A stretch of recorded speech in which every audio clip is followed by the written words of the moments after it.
두 번째 수업 시간에는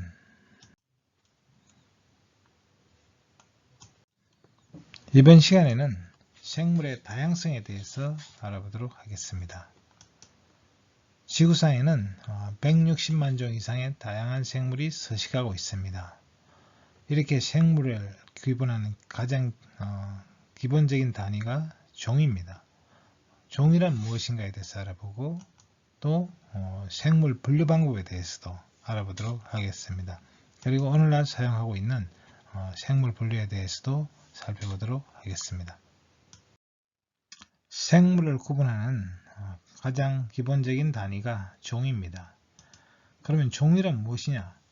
개체 사이에 교배 가능한 한 무리의 생물을 말합니다. 지구상의 생물의 종수는 현재까지 발견된 것이 200만 종이 안 되는데요. 추정되기로는 1000만 종 이상일 것이다. 이렇게 추정되고 있고요. 또 과거에 등장했던 모든 생물종을 다 합쳤을 때 이것이 1억 종이 될 거다. 이런 주장도 있습니다. 그리고 생물은 결국 이 모든 종의 종착역은 멸종입니다. 지구상에 나타났던 많은 생물들이 멸종이 됐습니다. 그러면서 또 새로운 생물종이 나타나고 있습니다.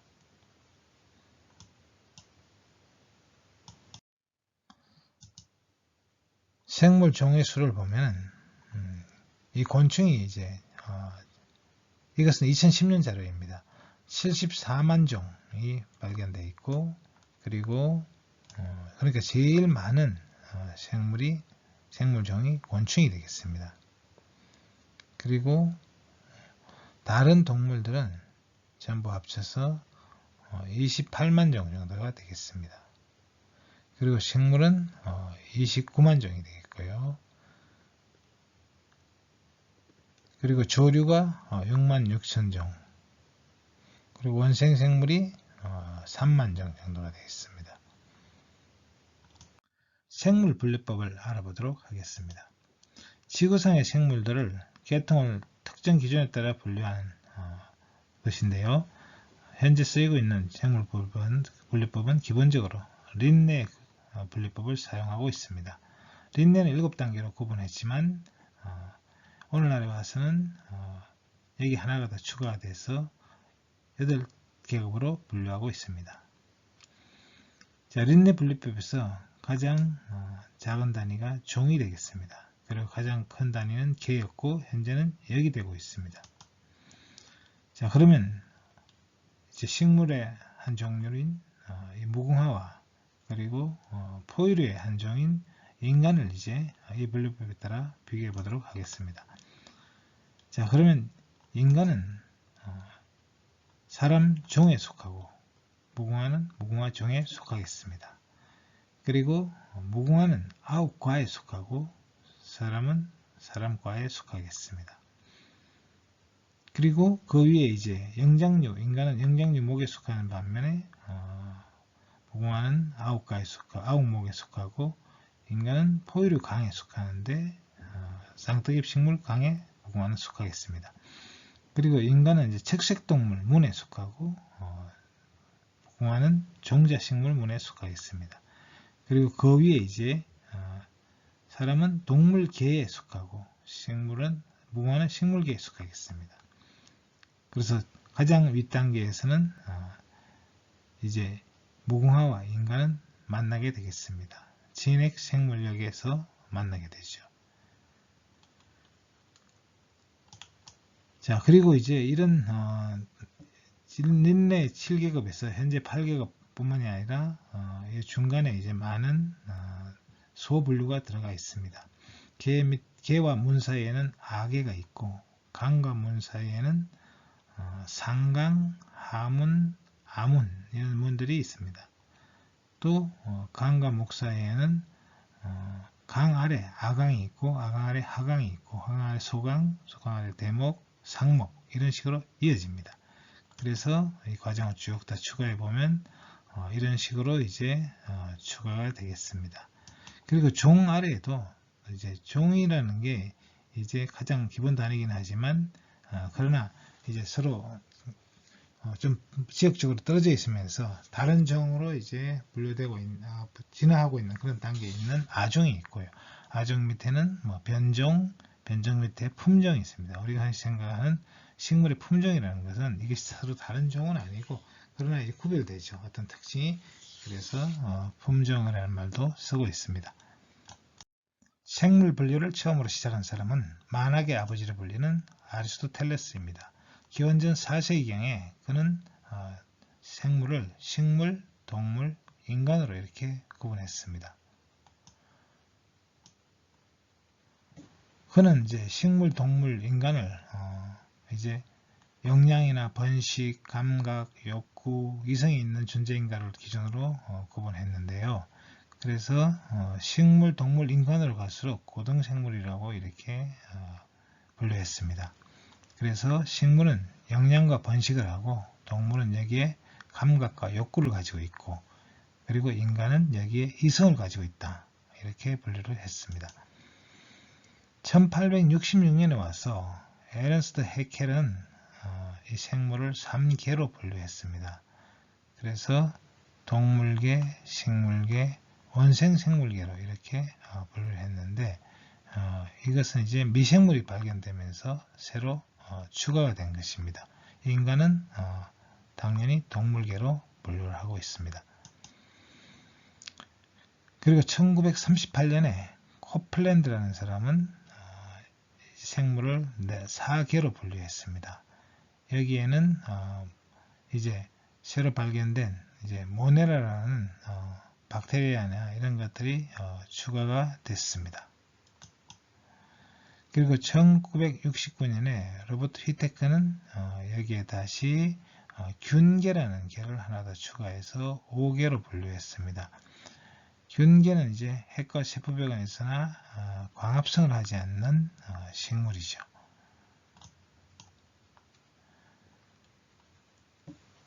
자, 생물은 흔히 이제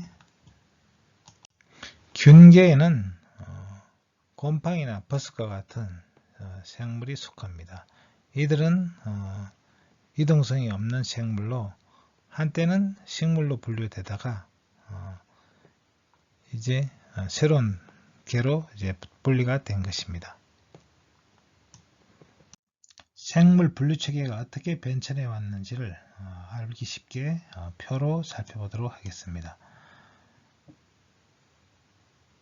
1735년에 린네가 이제 생물을 분류할 때는 식물계와 동물계로 분류를 했습니다. 그러다가 이제 1866년에 해켈이 분류를 하면서 원생생물계를 여기에 추가했습니다. 집신벌레나 아메바와 같은 그런 생물을 여기에 추가한 것이죠. 그리고 1937년에는 채턴이라는 사람이 원핵생물과 그리고 진핵생물을 이제 구분하기 시작했습니다. 진핵생물은 세포에 핵이 있는 것이고 원핵생물은 세포에 핵이 없는 세포로 되어 있는 생물이 되겠습니다. 그리고 1956년에 코플랜드는 이 생물을 원핵생물, 원생생물, 식물, 동물 이렇게 이제 구분했습니다. 그리고 1969년에 휘테크는 이제 여기에 균계를 이제 추가를 한 것이죠. 그리고 1977년에 와서 워즈는 이때 이제 또 다른 생명체가 발견됐는데 이제 극한 환경에서 살아가는 이제 생명체, 세균과 비슷한데 극한 환경에서 살아가는 또 다른 생명체를 발견이 되었습니다. 그래서 이 생명체를 별도로 고세균계로 추가를 하게 됐습니다. 그래서 그동안 이 세균에 속하던 개를 진정세균이라고 부르게 됐습니다. 그래서 1990년에 이제 워즈는 이제 생물의 개 위에 역을 새로 신설했습니다. 그래서 진핵생물역과 그리고 진정세균역 그리고 고세균역 이렇게 생물을 3역으로 이제 구분하고 그 아래 6개로 이렇게 구분을 하게 됐습니다. 이것이 최신의 생물분류법이 되겠습니다.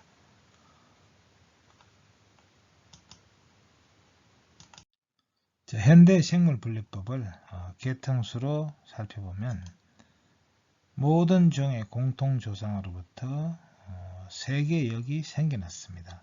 그것이 바로 이제 진핵생물역과 고세균역 그리고 진정세균역이 되겠습니다. 이 계통수상에서 보면 고세균역은 진핵생물역과 같은 가지를 타고 가고 있습니다. 그만큼 진정세균보다는 이제 이 진핵생물이 좀 더 가깝다고 할 수 있겠죠. 고세균역이. 그리고 진핵생물역은 다시 균계, 식물계, 원생생물계, 동물계 이렇게 4개로 이제 구분이 되겠습니다. 그리고 진정세균역에는 진정세균계가 있고 고세균역에는 고세균계가 있습니다. 자, 그러면 이제 이런 진정세균, 고세균, 진핵세균 생물역의 어떤 차이를 보면은 일단 이제 핵막이 있느냐, 그리고 막을 가진 세포 소기관이 있느냐 이렇게 봤을 때 진핵생물역은 다 이제 있다고 할 수 있죠. 그 반면에 진정세균과 고세균역은 없다. 이것이 차이가 되겠습니다. 그리고 고세균역의 특이한 점은 고온에서 생존 능력이 있다는 것입니다. 100도씨 이상의 고온에서도 생존 능력이 일부가 다 있는 건 아니지만 일부가 있다는 점이 극한 환경에서 살아가는 수 있는 생명체라는 걸 말해주고 있습니다. 6개를 하나씩 나눠서 살펴보도록 하겠습니다. 먼저 동물계를 살펴보도록 하겠습니다. 동물계는 진핵생물역에 속합니다. 그리고 다세포 생물이죠. 그리고 유기체로부터 영양을 얻는 종속 영양생물이라는 특징이 있습니다. 여기에는 히드라, 지렁이, 붕어, 뱀, 캥거루 이런 생명체가 속하겠습니다. 특수화된 신경세포와 근육세포를 가지고 있어서 운동성이 있다. 이것이 동물계의 특징이 되겠죠. 그리고 주위 환경의 변화를 수용하고 반응할 수 있다. 그리고 유성생식으로 번식한다. 하는 것들이 이제 생물계의 특징이 되겠습니다. 동물의 계통수는 다음과 같습니다. 이 계통수의 가장 아래쪽에 해면동물이 있는데 가장 원시적이고 하등한 동물군에 속합니다. 그 다음에 위에 있는 것이 자포동물인데 가시돋친 자포세포 촉수를 가지고 있습니다. 해파리나 말미잘과 같은 동물이 여기에 속합니다. 그리고 왼쪽 계통수에서 보시면 편행동물이 있습니다. 몸이 납작하다고 해서 편행이라고 합니다. 그리고 좌우 대칭이고 등과 배가 구별됩니다. 플라나리아나 촌충이 여기에 속합니다. 그리고 가는 선 모양의 이제 선형동물이 있습니다. 그렇지만 횡단면은 원형입니다. 회충이나 편충이 여기에 속하고요. 그 위에 윤형 동물이 있습니다. 몸의 앞끝에 달린 선목꼬리를 수레바퀴처럼 움직인다고 해서 윤형 동물이라고 부릅니다. 그리고 이제 연체동물이 있는데 유연한 몸체를 가지고 있던 연체동물입니다. 무척지동물이고 조개, 굴, 달팽이, 오징어 등이 여기에 속합니다. 그리고 이제 환형동물이 있는데 고리 모양입니다. 그래서 환형이라고 합니다. 체절 구조를 가지고 있고 지렁이나 거머리가 여기에 속합니다. 그리고 절지동물이 있는데 몸의 관절이 분절되어 있고 관절로 된 다리가 있고 외골격이 있습니다. 탈피하고 각각류나 혁각류, 다지류, 곤충 등이 이제 여기에 속하겠습니다. 그리고 오른쪽 가지에 보시면 이제 이 극피동물이 있습니다. 극피동물은 가시돋친 표면을 가지고 있는 해양생물입니다. 불가사리나 성게, 해삼 등이 여기에 속합니다. 그리고 맨 위에 마지막으로 척삭동물이 있는데 발생 시에 이제 척삭 또는 척식이 보인다고 해서 척삭동물이라고 부릅니다. 우리가 잘 알고 있는 척추동물이 여기에 속하고요. 그 외에 미색동물이나 두색동물도 이 척색동물에 속합니다. 자, 이런 동물계를 분류하는 기준은 바로 몸에 대칭성이 있느냐, 또 배엽이 몇 개로 형성되느냐, 그리고 처음에 구멍이 생기는데 원구와 입의 관계가 어떻게 되느냐, 채광의 종류가 어떤 것이냐, 척삭이 있느냐 없느냐, 뭐 이런 것들로 이제 발생 과정에서 나타나는 특징을 가지고 분류를 하고 있습니다. 그래서 몸에 대칭성이 있으면 이제 대칭성이 없는 동물과, 그리고 해면동물 대칭성이 없는 동물이죠. 그리고 방사대칭이냐 좌우대칭이냐, 그리고 배엽이 없느냐 아니면 이배엽이냐 삼배엽이냐, 또 채광이 있느냐 없느냐에 따라서 무채광과 위채광, 진채광으로 구분되고요. 입이 형성력이 어떻게 되느냐에 따라 먼저 구멍이 만들어진 다음에 입이 만들어지느냐, 나중에 만들어지느냐에 따라 성구동물과 후구동물로 구분됩니다. 또 척색이 있느냐 없느냐에 따라 척색동물과 그 외의 동물로 구분되고 있습니다.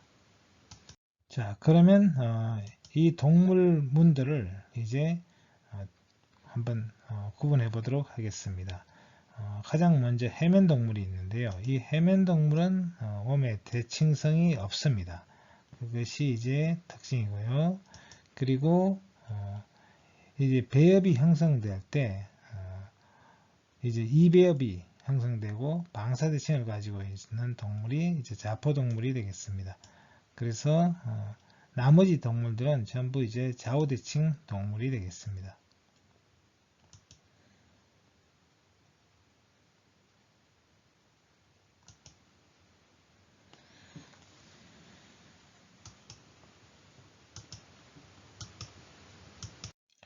동물을 구분하는 기준 중에 하나가 몸의 대칭성입니다.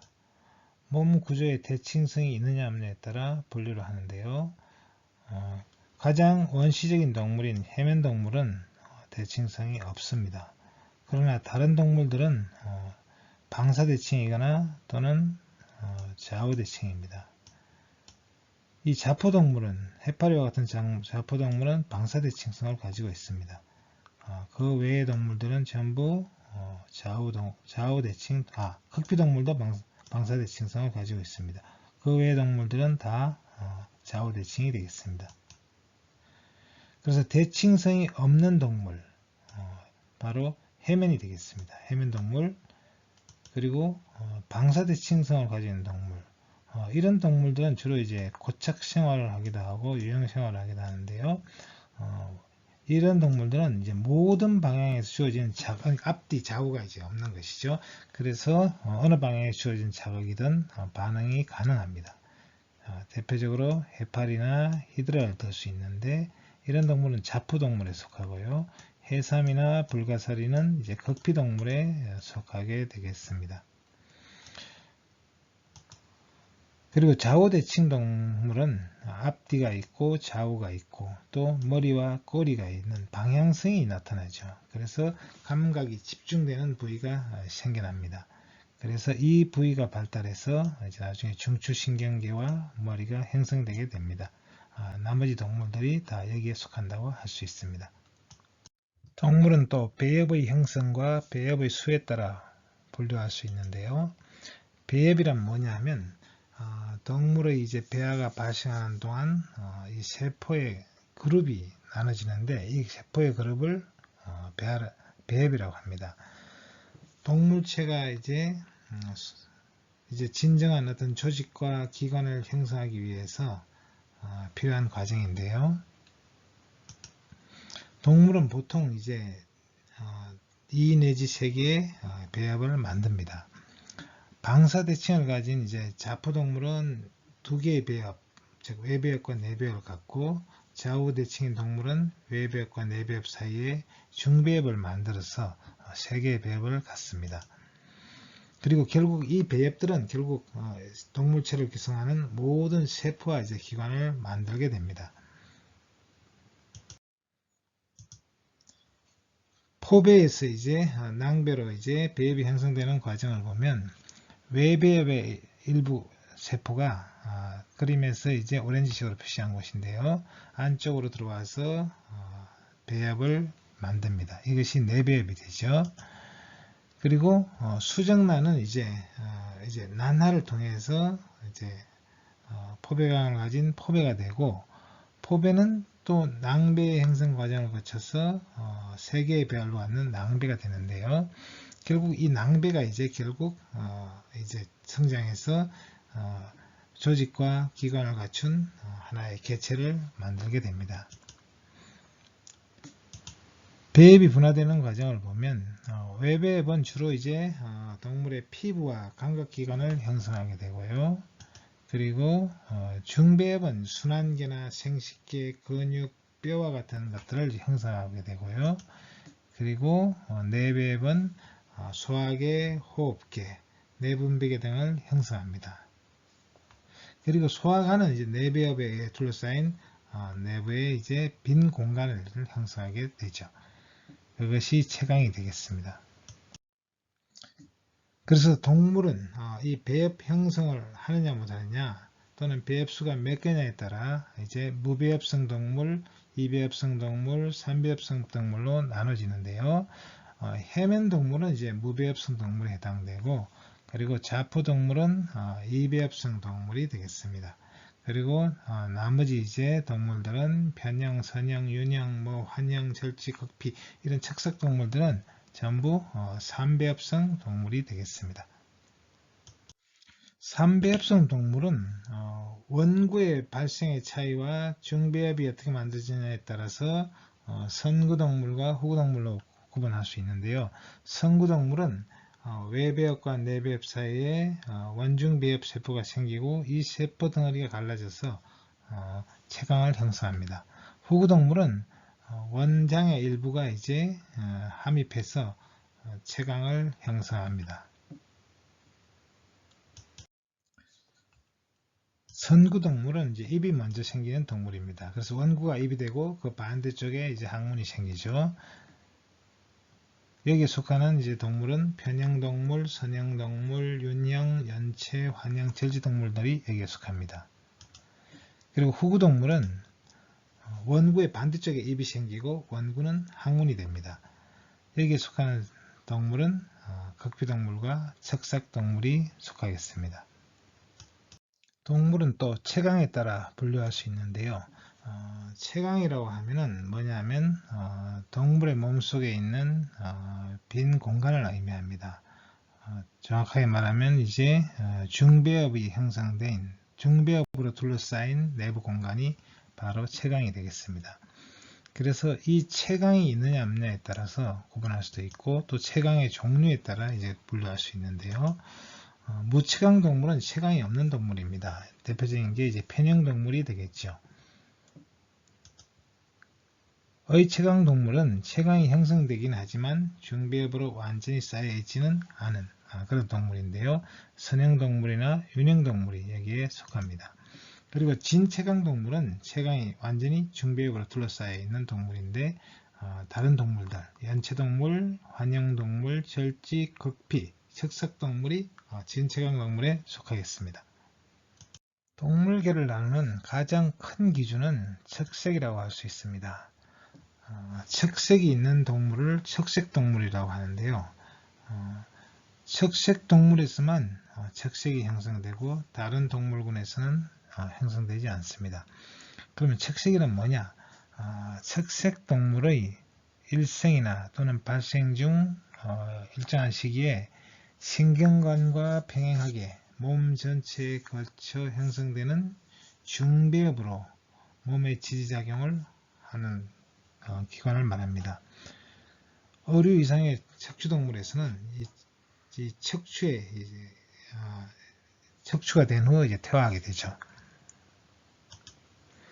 그래서 척색동물은 이제 평생 척색을 가지고 있는 척색을 가지고 있는 동물이라고 할 수 있는데, 척색은 척추로 발전하기 때문에 대부분의 척색동물은 척추를 가지고 있지만 척색만 가지고 있는 동물도 있습니다. 척색동물 문에는 우리가 흔히 알고 있는 척추동물, 척추동물과 또 창고기는 이제 두색동물 아문에 속합니다. 척추동물은 이제 척추동물 아문이죠. 그리고 멍게와 미두둑 같은 미색동물 아몬도 여기에 속하고 있습니다. 동물을 나누는 또 다른 기준으로 체온이 있습니다. 이 체온이 항상 일정하게 유지되고 있는 항온동물과 주위 환경에 따라 이제 변하는 변온동물이 있습니다. 이 항온동물은 온혈동물이라고도 부르기도 하는데요. 척추동물 중에서 이제 포유류나 조류가 이제 여기에 속합니다. 체온이 항상 일정한 상태를 유지하기 때문에 신진대사율이 높고 일정한 상태를 유지합니다. 그래서 에너지 소모가 많고 이제 또 먹이도 많이 먹는 그런 동물이 되겠습니다.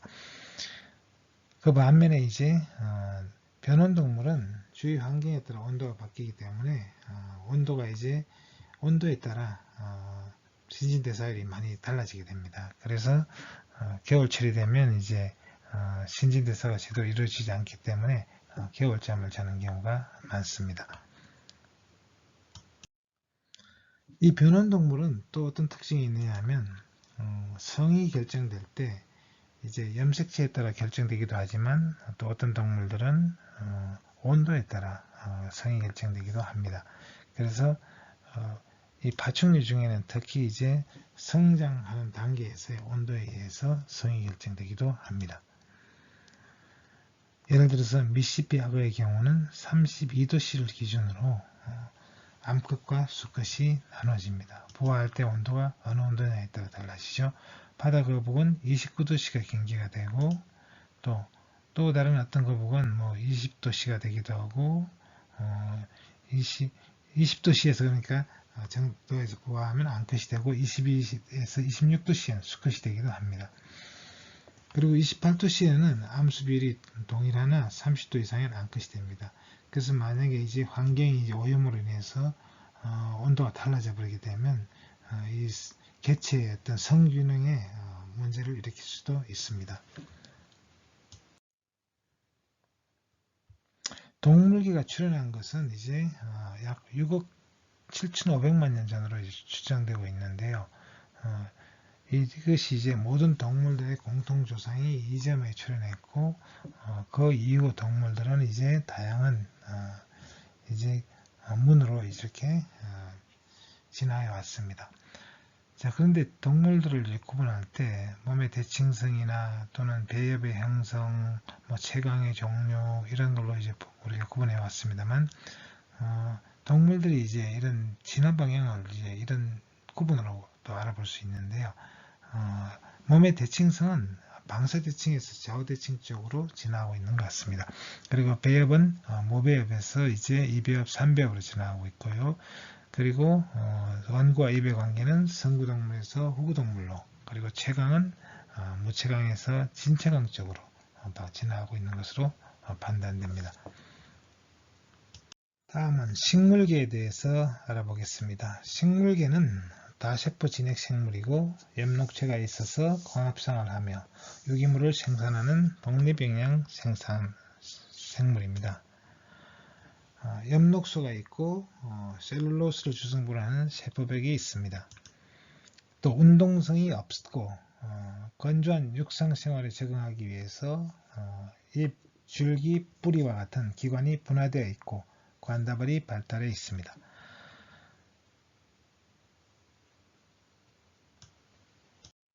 식물의 개통수를 보면 다음과 같습니다. 식물계는 일단 관다발이 없는 식물과 관다발이 있는 식물로 구분할 수 있는데요.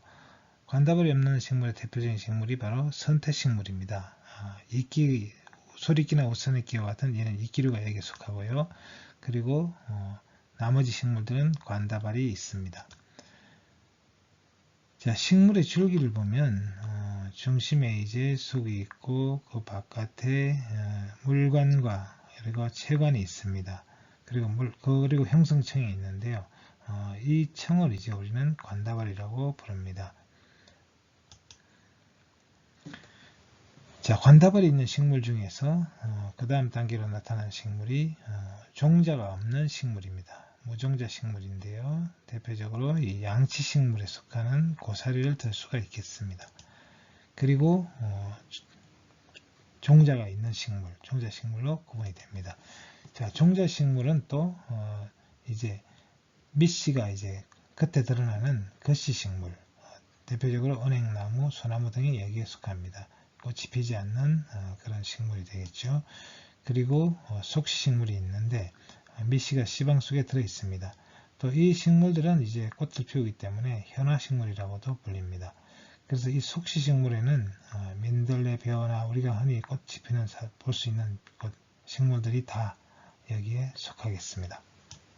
자, 식물계를 분류하는 기준은 관다발이 있느냐 없느냐, 번식하는 방법, 시방의 유무, 떡잎의 수 등에 따라 분류합니다.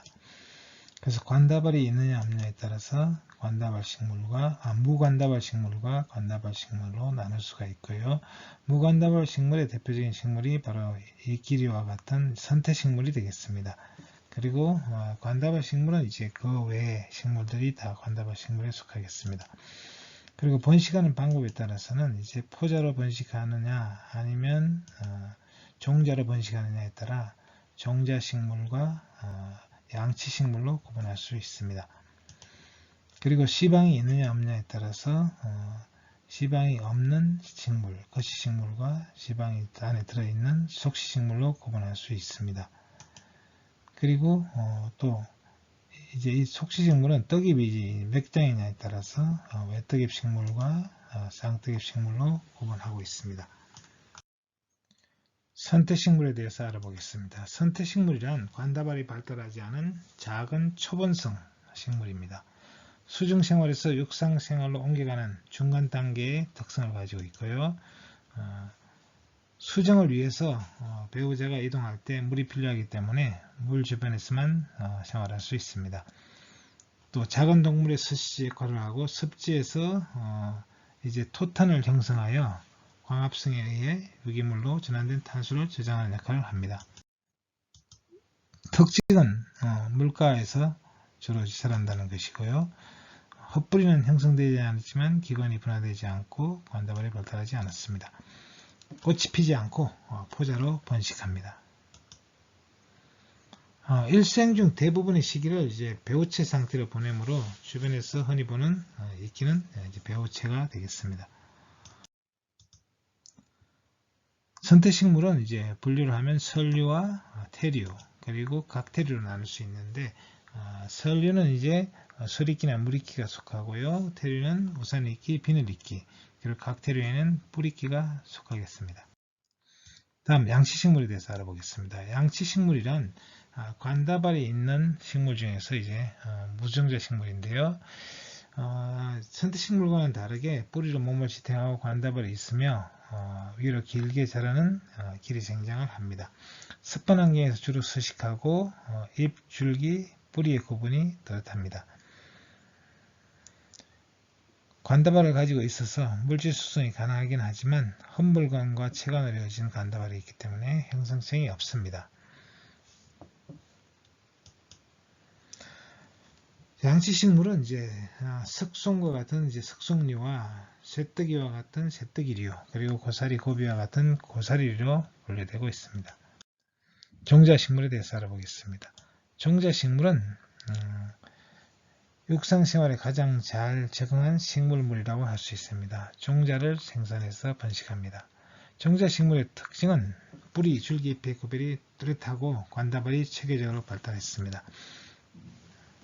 그리고 난시프와 이제 정액의 수정에 의해서 종자를 만드는 유성생식을 합니다. 종자는 단단한 껍질에 쌓여 있고 발화할 때 필요한 양분을 저장하고 있습니다. 그래서 극한 환경에서도 살아남아서 자손을 퍼뜨릴 수 있습니다. 바람이나 동물의 도움을 받아 수정이 이루어지며 종자가 멀리 이동할 수 있습니다. 종자식물은 씨방의 이제 유무에 따라서 거시식물과 속시식물로 구분합니다. 거시식물은 씨방이 없어서 밑씨가 이제 겉으로 드러나 있고요. 꽃잎과 꽃받침이 발달하지 않고 암수 생식기관이 따로 이제 형성됩니다. 종자의 배젖이 될 부분은 수정 전에 발달하고 양분을 저장합니다. 관다발은 헛물관과 체관으로 이루어져 있고 형성성이 있어서 부피 생장을 합니다. 여기에 속하는 거시식물에 속하는 식물로는 은행나무, 소나무, 향나무 뭐 이런 것들이 속하겠습니다. 다음은 속시식물에 대해서 알아보겠습니다. 속시식물은 암술에 시방이 있고 밑씨는 시방 속에 들어있습니다.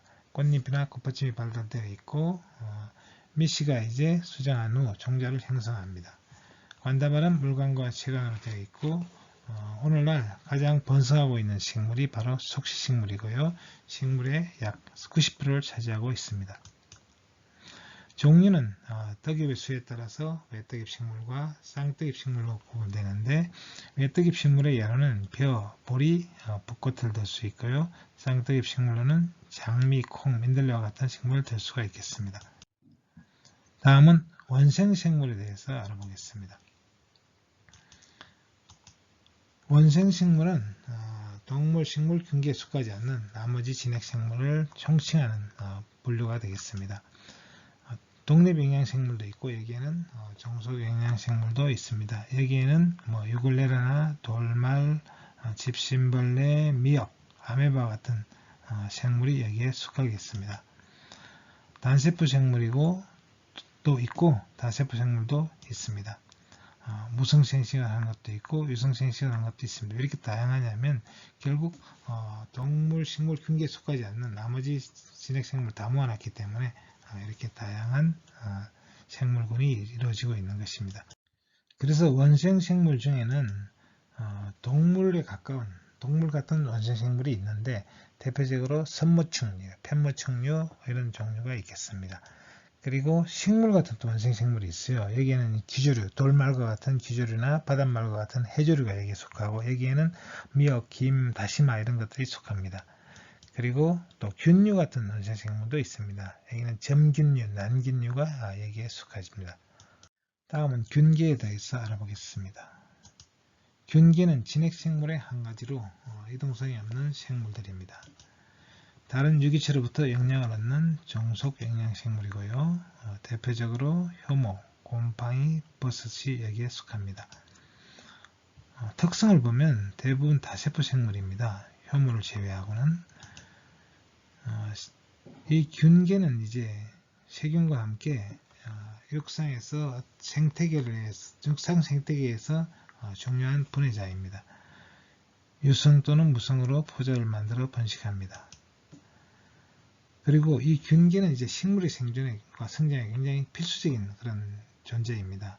그리고 식물 뿌리는 이 균근과 긴밀한 관계에 있습니다. 다음은 세균계에 대해서 알아보겠습니다. 세균계는 지구상에서 가장 오래된 생물이라고 할 수 있습니다. 매우 작고 매우 다양한 원핵생물입니다. 여기에는 구균, 간균, 헬리코박터, 피로라균 이런 균들이 여기에 속하게 있습니다. 독립영양생물도 있고 종속영양생물도 있습니다. 대다수가 단세포 생물이며 또 다세포 균계를 이루기도 합니다. 무성생식이나 가끔씩 다른 생균과 유전물질을 교환하기도 하고요. 지구내에 있는 유기물 분해와 영양소 순환에 중요한 역할을 담당하고 있습니다. 자, 이 세균은 또 진정세균이라고 부르기도 하는데 고세균과 구분하기 위해서 이 진정세균의 특징은 지구상 거의 모든 곳에서 발견된다는 것입니다. 그리고 원형의 DNA를 갖고 소량의 단백질로 구성된 한 개의 염색체를 갖고 있습니다. 편모로 운동을 하기도 하고 또 선모가 발달하여 다른 세포에 부착하거나 유전자 교환을 할 수 있습니다.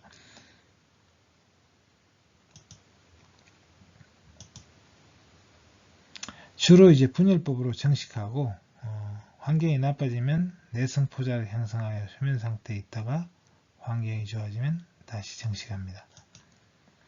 세대가 짧고 돌연변이가 많아서 환경에 대한 적응력이 높아서 진화 속도가 빠릅니다.